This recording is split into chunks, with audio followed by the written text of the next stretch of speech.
1 week yata ako na hindi nakaka 10,000 steps. Oh my God. I think dahil yun sa, yun nga, hindi ako naglalabas lately and sobrang busy ko rin sa loob ng bahay. Pero, ngayon nandito tayo sa Canada Place and oh my God, napakaganda dito. Dito ako mag-umpisa, goal ko maka 10,000 steps.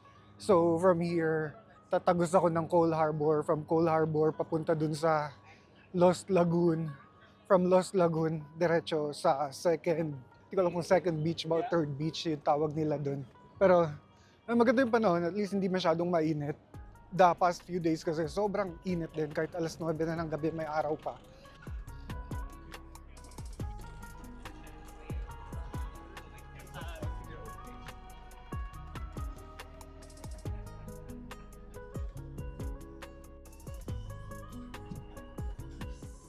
Never pa ako nakasakay sa Hulo ship na yun, pero diretso daw yan sa Nanaimo, sa Victoria Island. Pero mukha siyang kulob na kulob. Nakasakay na kasi ako dun sa ferry na papuntang Victoria, pero mas malaki dyan and mas maganda yung outdoor space niya, open. May pwedeng tambayan sa rooftop. Ito, parang ang liit nito. Oh my God. Okay. I think ito yung pila niya. Oh my God, napakahaba. Wait. So hindi ko sure kung sa Hulo ba yan na pila or para dun sa seaplane. Magkatabi kasi sila. I think para nga ito sa Hulo. Nandito yung mga seaplane. Ang ganda ng view kapag halimbawa sumakay ka sa seaplane papuntang Victoria. Ang ganda ng view pero nakakatakot yung pag-take off niya. Yung landing okay lang. Pero yung take off parang, alam mo yun, late niya kasi, tas ilan lang kayo. Parang may feeling ka na baka hindi niya kayang lumipad. Kaya door maintenance yata to. Oh, palipad pala siya. Okay. Palipad siya. Ang ganda rin ng yung natural na feel nitong mga damuhan dito. Pollinator meadows daw yung tawag nila dyan. Ang ganda nitong yate na to. I think, wait lang, 1, 2, 3 deckers. And meron pa siyang, hindi ko alam kung tawag dyan, extra na parang bangka. Nice. Ito maganda rin. Pero, papatak siguro yan ng milyon-milyon. Parang medyo marumi na yung tubig dito banda sa looban. Parang hindi na siya nakaka-flow palabas. Ang stagnant na nung dating niya. So, parang malabo na yung tubig. Hindi na kita masyado yung mga bato-bato sa ilalim. Doon kasi sa kabila, like, doon bago mag-umpisa tong paradahan ng mga yate, malinaw pa yung tubig. Isa to sa mga mamahaling restaurant dito, Carderos. And hindi ko sure kung ginagamit ba talaga nila pangluto lahat ng mga panggatong na nandyan sa harap nila or display lang yan. Ang dami, oh my God. O siguro ginagamit nila pang painit ng furnace nila. Pero kaya ito yung labas niya. And marami mga pumapatak-patak na tubig sa ilalim. So hindi ko sure kung napupulyot ba nila yung tubig sa ilalim? Kasi may mga tagas. The heck? Pero ang ganda nitong, tingnan na itong balcony or outdoor area nila. Laging punuan dyan. Super nice. Para talaga siyang bahay. May flowers pa siya. May parang mga pots pa siya na mini garden. And ang ganda rin ng loob. Gusto ko rin yung parang wooden na floor niya. Oh no, it's very, very nice. First time ko makita to. Rent me. I think para siyang, para siya sa mga matatanda or sa mga may physical challenges para makapaglakad-lakad at saka mamasyal. I think gusto kong pumunta dun sa, parang may lagoon kasi dyan sa gitna na yan. And ganitong season last year ko nakita yung sobrang daming bibe. I mean yung tawag dito mga inakay nung gansa. Ang dami nila, guslings yung tawag yun. Pero I don't know kung nag-hatch na ba silang lahat. So dito kasi sila naglabasan nung time na yun. So feeling ko nandyan din yung mga itlog nila. Pero wag na natin silang istorbohin. Ang ganda dito. I think papunta yun sa dog park.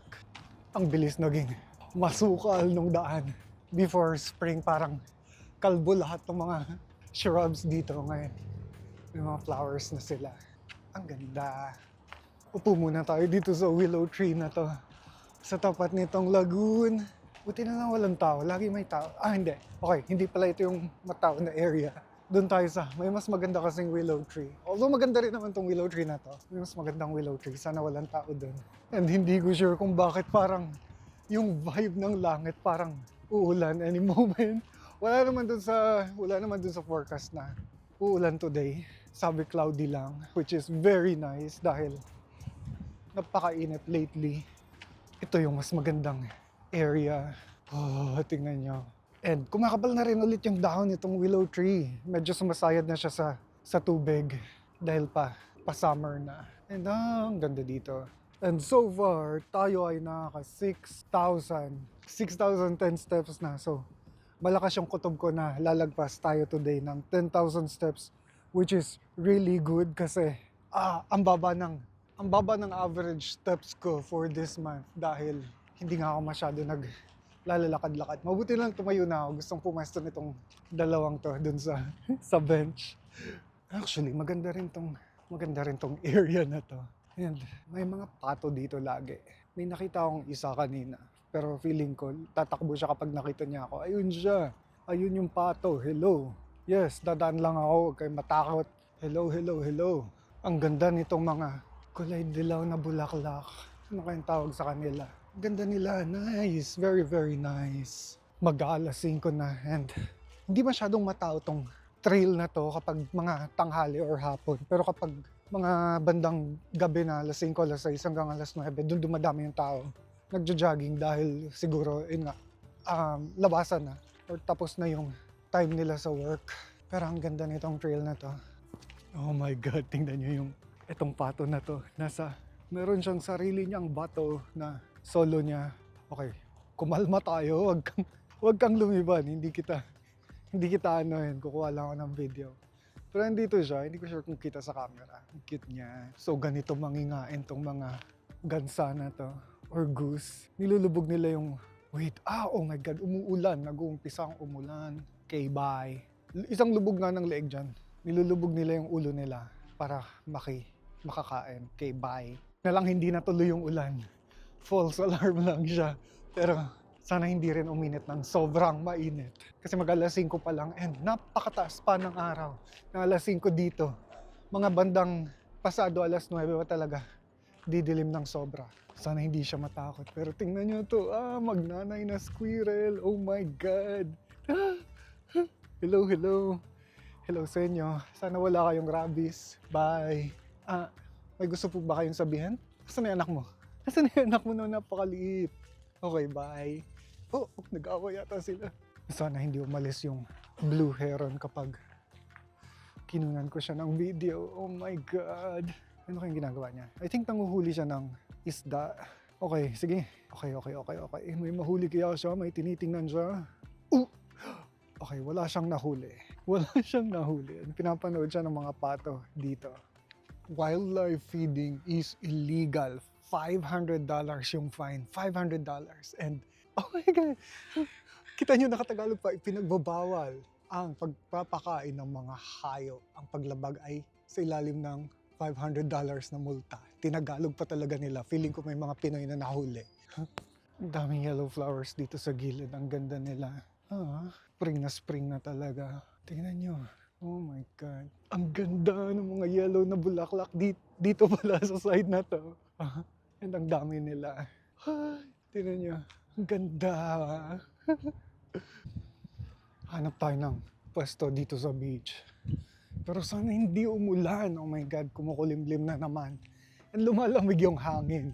Ay, nako. Medyo low tide. And makulimlim, hindi maganda. Hindi ko masyadong gusto yung ganitong lighting kapag halimbawa nasa beach. Gusto ko full blast talaga yung araw. Pero okay lang yun. Maganda pa rin naman. I mean, beach pa rin siya. Hindi kasing puti ng mga beach sa Pilipinas. Pero maganda pa rin, nonetheless. Hanap lang tayo ng maupuan. Konti. Tingnan niyo tong crow. The heck? Medyo nagkakaaraw ng konti. Konti lang naman. Pero kumikidlat-kidlat dun banda sa unahan. I think okay na ako sa pwesto na to. At least may bato na pwedeng upuan. Okay. Okay, maingay mag-usap yung dalawang. I think Mexicans yun, yung nasa likod. Oh, in fairness, mainit yung buhangin. Super nice. Super nice. Medyo umaambon ng konti. Pero, I don't know, sana hindi umulan. May binili ako nung nakaraan sa Dalarama. And alam ko dapat itigilan ko na pagkain nito. Pero ang sarap kasi nito. And medyo may problema ako ngayon sa pag-maintain ng timbang ko dahil nasa 74 kilograms ako, mga kapatid. Which is sobrang overweight na ako ng 10 kilo para sa height ko. Pero ayoko munang isipin yun.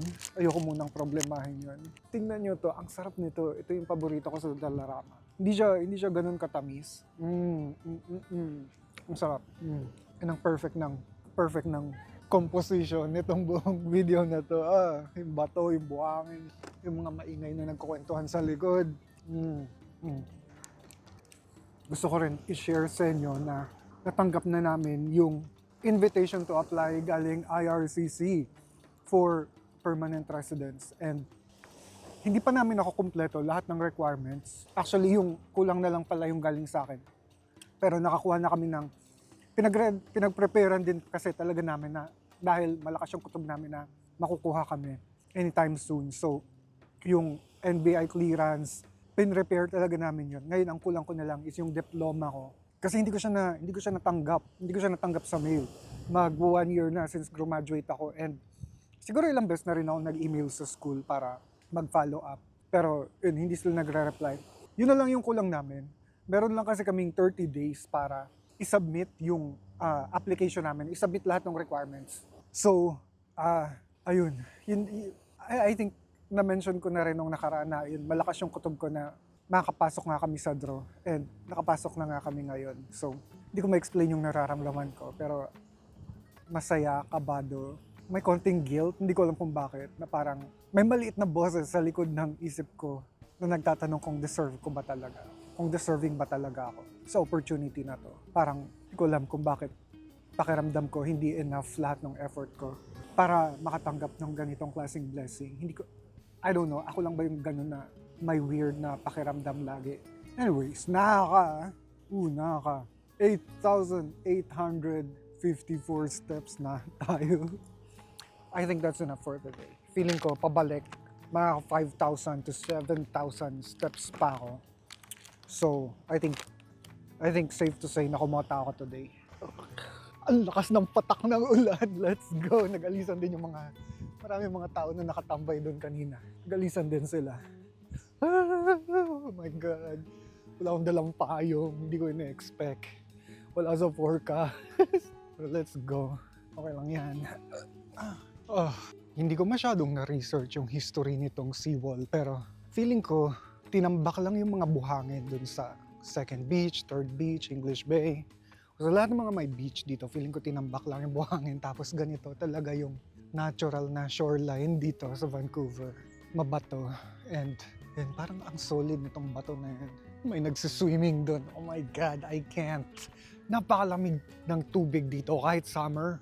Kahit na parang over 30 degrees Celsius yung temperature for the day, yung tubig. Parang may yelo lagi. Ang hirap maglublob. Hindi kita sa camera nitong 360 ko pero merong seal. Wala na siya. Okay. Hindi ko alam bakit lahat ng tao nakatingin sa beach. Hindi ko alam kung anong meron sa beach. Bakit lahat sila? Anong kinukunan nila? Feeling ko may balyana na naman. In fairness, 2 beses ko na nakita yung balyana dito. Or actually 3 beses na yata. Gray whale. Usually kapag ganyan yung mga body movement ng mga tao, for sure, meron yan. Ang hirap niya kunan ng video gamit tong GoPro ko. Pero sobrang daming mga lumalapit na nakabangka, naka-jet ski. And nung isang araw, yung whale may isang whale dyan na nabangga nung jet ski. Nasa balita yun, pero sabi nila, makapal naman daw yung balat ng whale and masyado siyang malaki para ma-damage ng jet ski. biglang lumaki na yung patak ng ulan. Pero mukhang wala pa rin balak magsipagsilong itong mga nagbi-beach volleyball dito. Merong mga tao dito sa Vancouver na ang tiyaga talaga gumawa niyan. And itayo yung mga bato na yan. Tingnan nyo naman tong isa. Yung pa-square na bato. Paano niya nalagay yan dyan? And every time kasi na dumadaan ako dito, oh my God, tingnan niyo yan. Tinutumbayan ng mga bata, ng mga high school. Trip nilang ibagsak yung mga bato na yan. Pero every time na babalik rin ako dito, lagi na naman silang nakatayo dyan.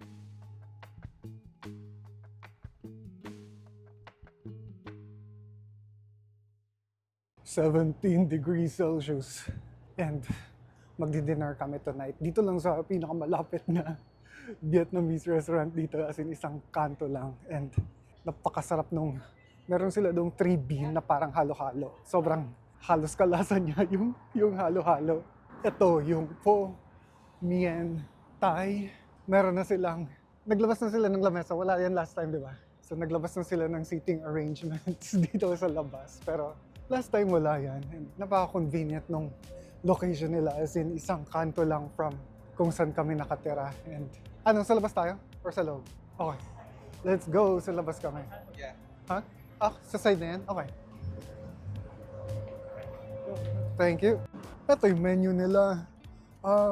May mga natikman na ako dito na masarap. Itong barbecue satay lemongrass, napakasarap niya. Natikman ko yun last time. At saka yung beef noodle soup nila. Ito, natikman ko rin to. Masarap din to.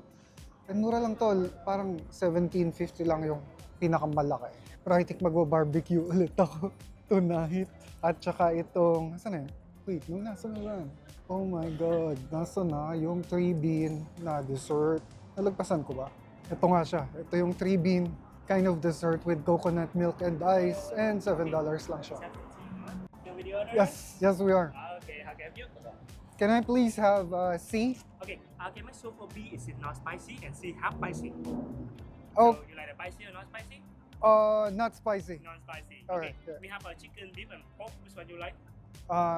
Chicken, yeah. Okay, you want one or two? We have one skewer and two skewer. 2 skewers. Two chicken, right? Yeah. Thank you, man. All right, And and then then, does it come with rice? no, just Yeah, skewer. I'll- Chicken. Can I have rice? You want to have a small bowl for rice? Small Okay. bowl, yeah. And also 94. 94. Sorry, because now we don't make for any drink right now. We don't have any drink. Just some canned soft drink. Yeah. Oh, alright. so sorry about that. Yeah. I'll just have Coke. One Coke regular, one diet or zero. Regular. Yeah, there you go. Okay. That's it, right? Yes. Hey, how about you? For 43. 43, right? Okay. Did you have the mirror pork before? All right. That's it. I'm good. Yeah. Thank you. Yeah. Right. There you go. Okay, it's tea time. Masarap din yung tea nila dito. Usually jasmine. Okay. Oh my God! Natapon ko sa mantel yung tea. Leather pa naman yung mantel nila. Gawing mousepad yung Parang mousepad yung mantel. Ito yung tea. Let's go. Jasmine. Is it like jasmine tea? Yeah, I like it. You I like love it? Yeah, it's good. And one Coke, right? Yes. Sali na natin yung regular Coke. Oh! Okay. Maling-mali yung pagkakasalin ko kasi dumami yung bula.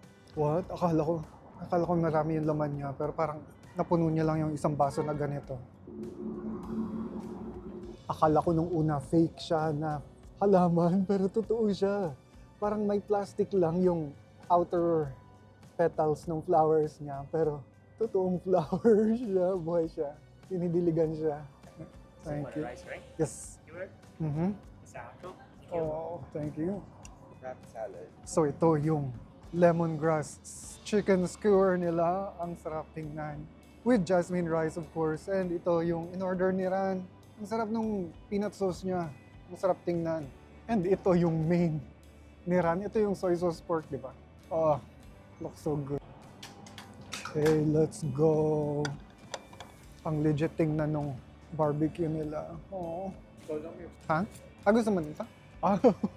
Oh, sorry. Can we please have one more set of fork and spoon? Thank you. Hindi nabigyan ng kutsara at saka tinidor si Ra. Baka para sa'yo to. Tikman natin yung barbecue nila. Napakasarap. Mm. Try ko alisin yung hipon kaso nasira. Try. Anong tawag dito? Wrap fresh roll. Yung wrap.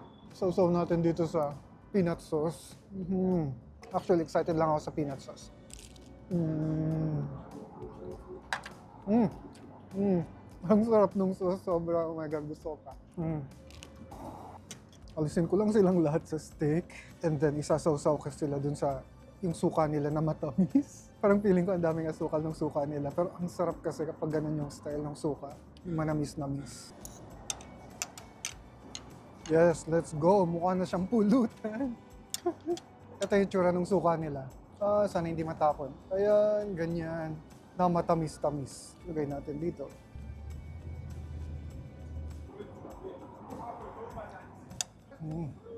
So parang kulang na lang. Kulang na lang beer. Ang harap. Oh my God.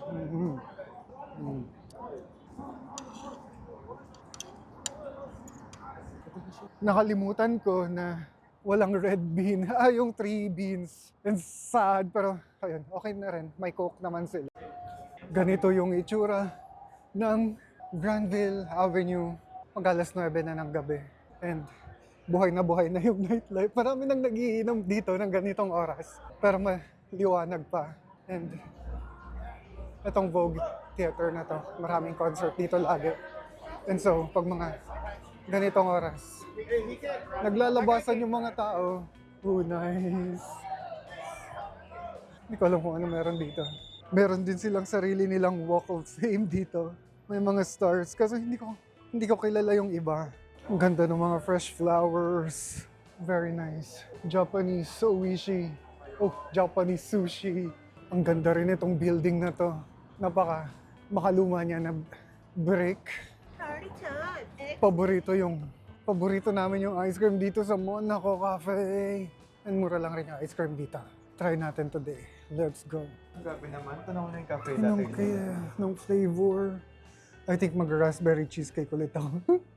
Yun yung gusto kong flavor dito. Itong raspberry cheesecake. Parang ang sarap din itong coconut coffee nila. Oh. Or walnut cinnamon apple. What? Gusto mo isang coconut coffee, isang coconut cookie at saka walnut cinnamon apple. Dami pa dun. Yeah, marami pang ibang masasarap dito. Hindi, pero mamahalin na to, $11. Yung $6.50 lang. So, mint? Yes, The raspberry cheesecake Okay. and Cake, 1, 2. Yeah. are we getting And one coconut cookie, Coconut cookie. and one walnut cinnamon apple. so good. Kumuha rin kami nitong walnut cinnamon apple or walnut apple cinnamon at saka itong coconut cookie na parang feeling ko magiging kalasa lang rin siya ng macaron. Pero oh my God, ang sarap talaga nitong walnut. Oh, raspberry cheesecake. Oh my God, parang gusto ko nang kainin lahat sabay-sabay. Tikman natin tong coconut cookie.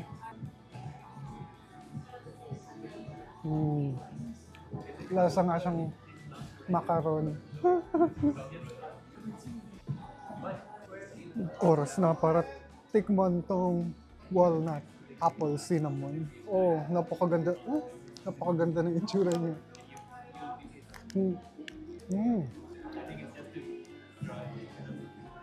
I think nasa loob yung mga walnuts. Ay, oh no. Nagkakalaglagan yung mga petals na. Hindi ko alam kung petals na anong klaseng flower. Pero edible naman siya, I think.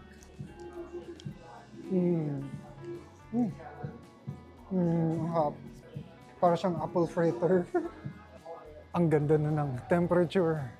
Today, kahit gabi, hindi na sobrang lamig. Ang sarap na mag-ikot-ikot dito sa downtown Vancouver.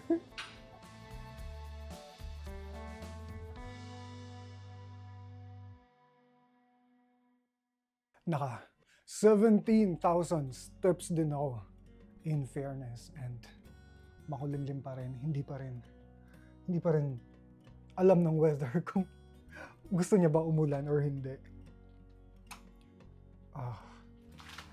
And, actually, tingnan nyo tong. Tingnan nyo tong nabili kong flowers.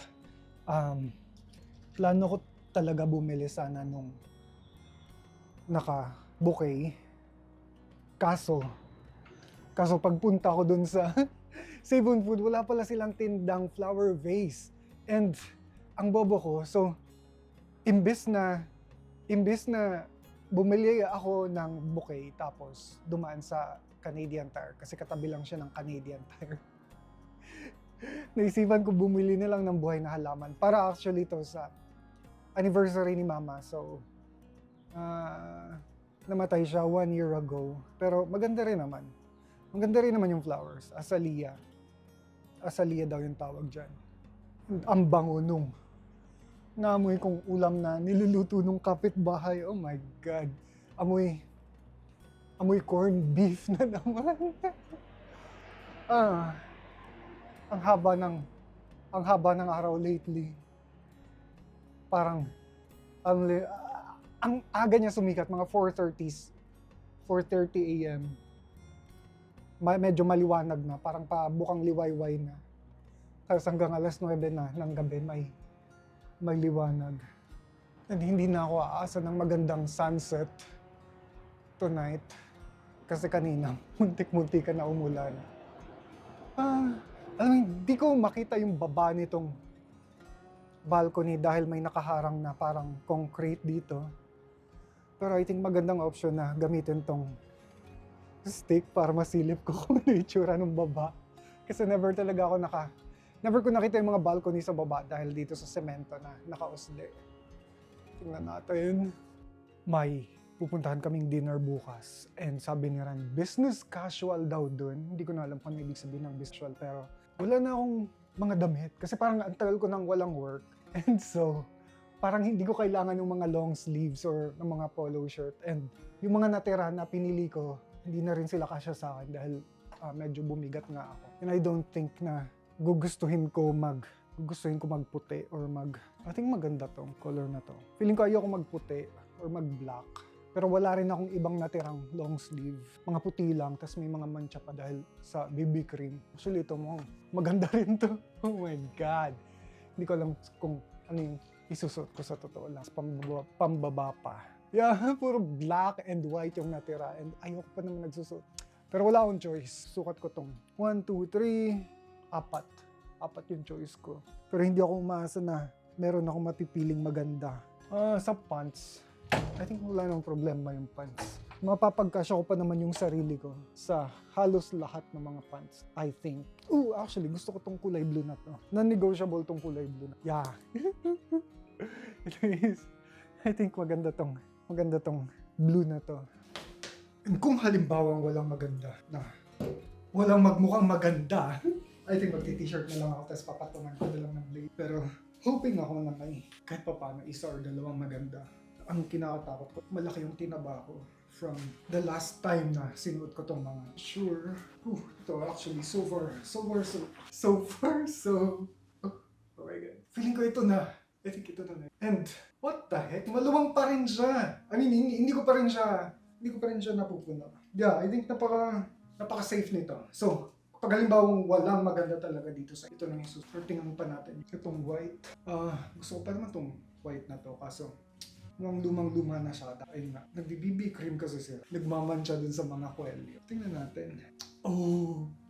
Hindi pa rin siya ganun kasikip. In-expect ko na magiging masikip na silang lahat sa akin. Parang 10 kilo yung binigat ko. And matagal ko nang hindi nagamit ko. Actually, parang hindi masama yung white. Parang okay yung white. I don't know. Parang okay siya.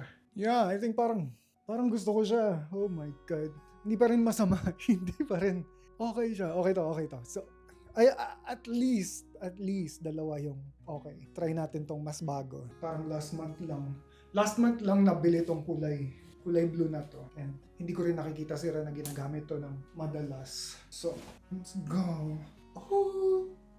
Alam nyo, parang mas komportable to. So far sa lahat, parang ito yung pinakamaluwang. I think, pero hindi siya, parang amoy kulog siya. Hindi siya nalaban ng mabuti. I think lalaban ko na. Oh my God, yes. I think ito na. I think ito na. Yes. Okay, so at least for me, 3 out of 3. Okay lang sa akin. 3 out of 4. So, okay lang na. Wala akong disagreement. And ito na yung pinaka-last. 2 years old pa lang to. And ito slim fit to. Ito yung na-expect ko na magiging masikip. So, we'll see. Natin siya i-judge ka. Oh, okay. Ngayon pa lang ramdam ko na mahigpit siya. Pero actually, not bad. Not bad pa rin. Medyo mahirap gumalaw.